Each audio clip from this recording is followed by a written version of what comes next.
તો ખેડૂત મિત્રો એકવાર ફરીથી સ્વાગત છે આપ સૌની પોતાની ચેનલ ખેડૂત ઓનલાઈન પોઈન્ટમાં। તો દોસ્તો આજની વિડીયોની અંદર આપણે 8 મોટી અને મહત્વની ખેડૂતો વિશેની માહિતી જાણીએ।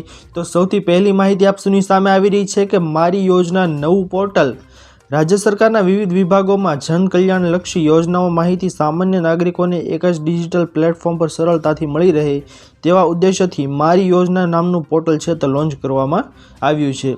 કેન્દ્ર અને રાજ્ય સરકારની 680થી પણ વધુ યોજનાઓની માહિતી આ પોર્ટલ પર નાગરિકોને ઉપલબ્ધ થશે। આ પોર્ટલની મદદથી રાજ્યના નાગરિકો વિવિધ યોજનાથી માહિતગાર થશે તેમજ પોતાને લાગુ પડતી યોજનાઓનો લાભ પારદર્શક રીતે અને સરળતાથી મેળવી શકશે। ત્યાર પછીની મહત્વપૂર્ણ માહિતી આગળ આવી રહી છે દોસ્તો કે ઘઉંના ટેકાના ભાવે ખરીદી। ખેડૂતોને તેમના ઉત્પાદનમાં પોષણક્ષમ ભાવ મળી રહે તે હેતુથી રવિ માર્કેટિંગ સિઝન 2025-26 અંતર્ગત રાજ્ય સરકાર દ્વારા લઘુત્તમ ટેકાના ભાવે ખરીદી કરવામાં આવશે।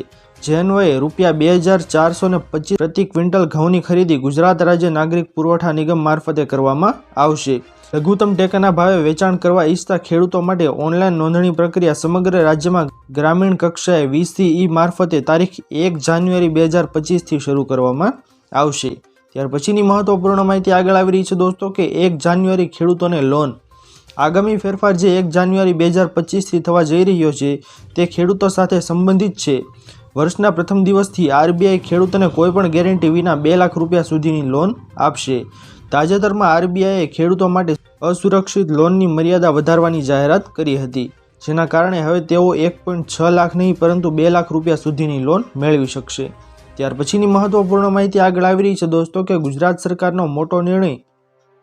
વીજ બિલમાં રાહત માટે હવે રાજ્યની પંચાયતની બિલ્ડિંગની છત પર સોલાર પેનલ લગાવવાનો નિર્ણય કેબિનેટની બેઠકમાં લેવામાં આવ્યો હતો। સરકારના આ નિર્ણય બાદ હવે ગ્રામ પંચાયત, તાલુકા પંચાયત અને જિલ્લા પંચાયતની ઇમારતો પર સોલાર પેનલ મુકાશે। આ નિર્ણયનો વિધાનસભા સત્ર બાદ સમગ્ર રાજ્યમાં અમલ કરવા વિચારણા ચાલી રહી છે। સોલાર પેનલ લગાવવા માટે સરકાર સબસિડી પણ આપશે। ત્યાર પછીની મહત્વપૂર્ણ માહિતી આગળ આવી રહી છે દોસ્તો કે હવે પોસ્ટ ઓફિસે આધાર કાર્ડ। ભારત સરકારે ટપાલ મંડળ દ્વારા પોસ્ટ ઓફિસમાં આધાર નોંધણી અને અપડેશનની સેવાઓ શરૂ કરી છે। Social media platform Twitter x પર ઇન્ડિયા પોસ્ટ દ્વારા શેર કરવામાં આવેલી માહિતી અનુસાર ટપાલ વિભાગે જન સુવિધાને ધ્યાનમાં રાખીને આધાર કાર્ડ સંબંધિત સેવાઓ પણ અપનાવવાનું શરૂ કરી દીધું છે। હવે લોકો નજીકની પોસ્ટ ઓફિસે જઈને પોતાનું આધાર કાર્ડ છે તે અપડેટ કરાવી શકે છે। આ માટે તમારે શુલ્ક પણ છે તે આધાર સેન્ટર જેટલું જ લાગશે। ત્યાર પછીની મહત્વપૂર્ણ માહિતી છે દોસ્તો આગળ કે આભા કાર્ડમાં ફાયદો। વર્ષ 2021માં ભારત સરકારે આભા કાર્ડ લોન્ચ કર્યું હતું। આયુષ્માન ભારત હેલ્થ એકાઉન્ટ એટલે કે આભા કાર્ડ એ ભારત સરકાર દ્વારા જારી કરાયેલ ડિજિટલ હેલ્થ કાર્ડ છે। તમારા સંપૂર્ણ તબીબી રેકોર્ડ આ કાર્ડની અંદર હાજર છે। આની મદદથી તમારે તમારી સ્વાસ્થ્યની સંબંધિત માહિતી ડિજિટલ સરળતાથી અને સુરક્ષિત રીતે સ્ટોર કરી શકો છો। જે લોકો પાસે આભા કાર્ડ નથી તેમના સ્વાસ્થ્યને લગતી માહિતી અલગ અલગ જગ્યાએ વેરવિખેર થઈ શકે છે, એટલા માટે આભા કાર્ડ છે તે કઢાવી લેવું જોઈએ। ત્યાર પછીની મહત્વપૂર્ણ માહિતી છે દોસ્તો આગળ કે PM આવાસ યોજનામાં અરજી। પ્રધાનમંત્રી આવાસ યોજના અર્બન 2.0 હેઠળ 1 કરોડ નવા મકાન માટે ઓનલાઈન અરજી શરૂ થઈ ગઈ છે। આ યોજના હેઠળ 1 કરોડ નવા મકાનો બનાવવામાં આવશે। આવાસ અને શહેરી બાબતોમાં મંત્રાલયના જણાવ્યા અનુસાર પ્રતિ યુનિટ 2.30 લાખ મંજૂર કરવામાં આવશે। આ યોજના હેઠળ છેલ્લા તબક્કામાં શહેરી વિસ્તારમાં 1.18 કરોડ મકાનોને મંજૂરી આપવામાં આવી હતી। 85.5 લાખથી વધુ મકાનો બનાવવાનો લાભાર્થીઓને સોંપવામાં આવ્યા છે। ત્યારબાદની મહત્વપૂર્ણ માહિતી છે દોસ્તો આગળ કે RTE પ્રવેશ ફોર્મ તૈયારી। સુરતમાં આગામી શાળામાં સત્ર માટે RTE એટલે કે શિક્ષણનો અધિકાર અધિનિયમ હેઠળ ધોરણ 1માં પ્રવેશ માટેની તૈયારી શરૂ થઈ ગઈ છે। આ પ્રવેશ માટે જરૂરી દસ્તાવેજો જેમ કે આવક પ્રમાણપત્ર, જન્મ પ્રમાણપત્ર અને નોન ક્રિમિનલ સર્ટી વગેરે દસ્તાવેજોની તૈયાર રાખવાની સૂચના અપાઈ છે।